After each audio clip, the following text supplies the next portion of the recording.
What's up, New York?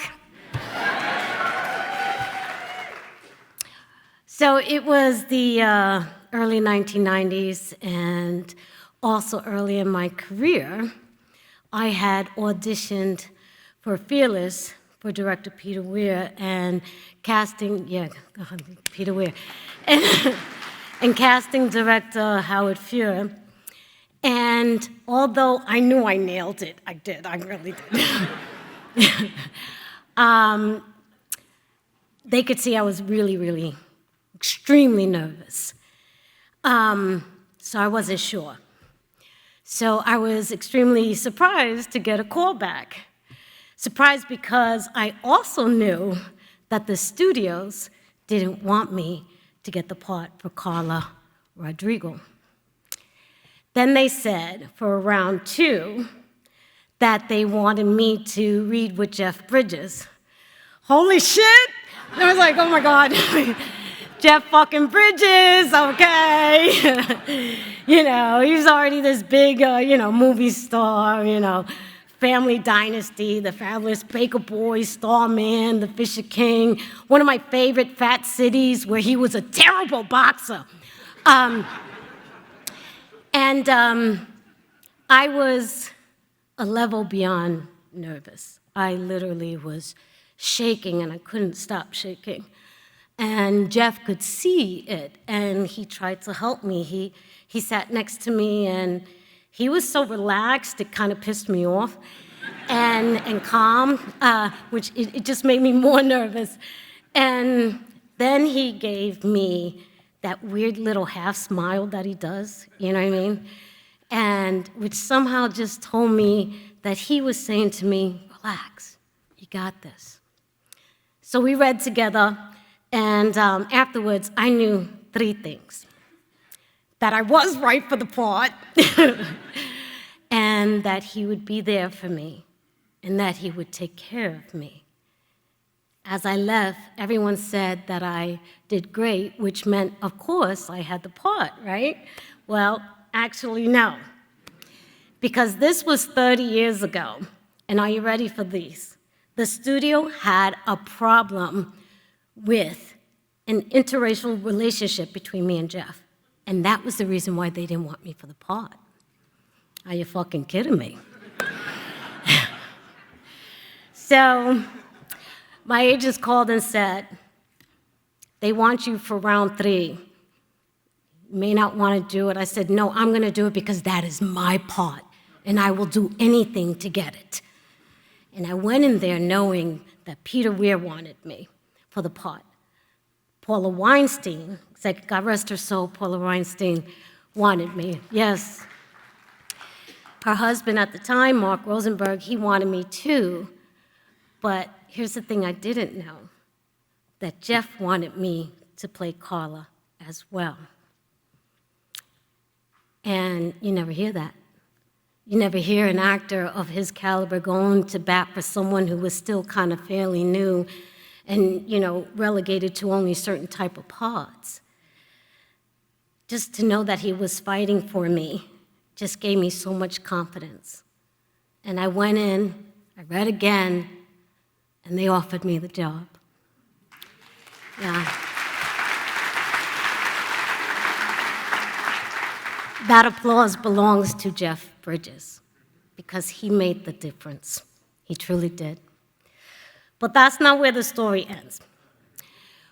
When we began rehearsing, I was so nervous, and Peter Weir saw that, and he took me out of rehearsal, and I thought, oh my God, they must think I suck. And Peter Weir said, no, because you're better not rehearsing too much. And so when I finally met up with Jeff was the first day of filming, and I was too intimidated to talk to him. And first day, we were in the makeup trailer, and I was saying nothing because I didn't know anything to say, and I was trying to act cool, but I really wasn't. And so then he broke the ice by telling me this really stupid, dirty joke that his mother told him. And we both broke up laughing, and then he told me the story of how he fell in love with his wife. And that was that. I felt like we were a team. And he taught me something that I use to this day. Now, any actors out there, you probably think, oh, of course, I know that technique, but I didn't. I never went to school for this. Actually, I went to one acting class, and they told me to be an ice cream, and I said, okay, goodbye. So,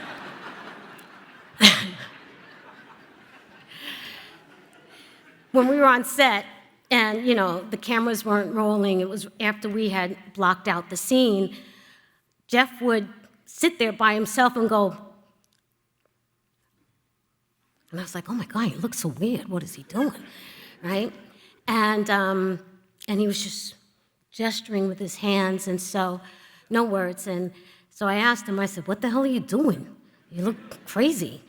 And he said, no, this is my technique. I try to understand the meaning of the scenes just through gesturing, because you really don't need the words.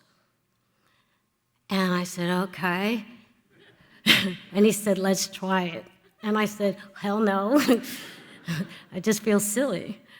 And he said, that's okay. Doing this always makes me feel silly too, but it kind of works. So we did it, and it worked. So thank you, Jeff, for the bridges technique. This is what I call it when you are around me, but behind your back, I call it the Bridges Perez technique. One more Jeff Bridges story. It was about the famous crash scene in Fearless.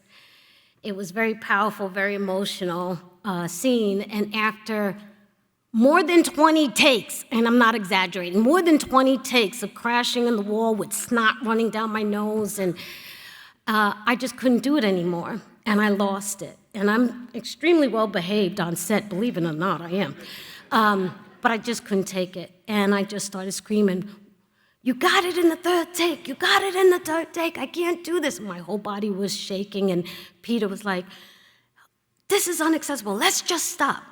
And I got scared.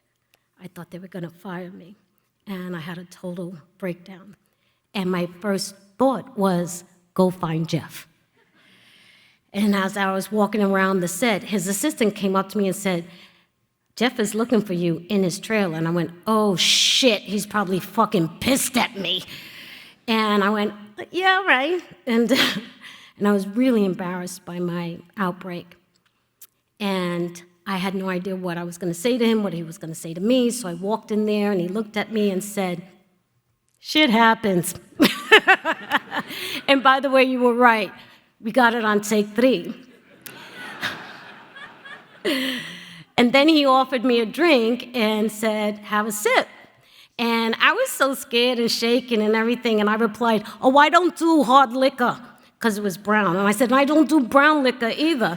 He was like, what? And he poured it for me anyway, and I didn't take it. After a while, I left the trailer and ready to do another take, and that's when Peter Weir said, you know what? We're not going to do another take, you're right. We got it in take 3. And Jeff just winked at me. Throughout the entire filming of Fearless, Jeff does not know this, I would sit next to Peter Weir and just watch him work. He would walk onto set with no pretense. He wasn't full of himself like most people are in the business, let me tell you. And Peter would constantly whisper in my ear, isn't he amazing? Isn't he amazing? And yes, Jeff, my dear, you are amazing. As an actor, as a friend, as a mentor, as a human being. You're so talented. And it would be so easy to act like an asshole, like a big movie star, but you don't. You go out of your way to make it easy for everyone. You gave me the confidence to push through my fears and step into my greatness. And I will be forever, ever in debt to you for that. And that's why so many actors and directors want to work with you. So Jeff, tonight, since I didn't take that sip,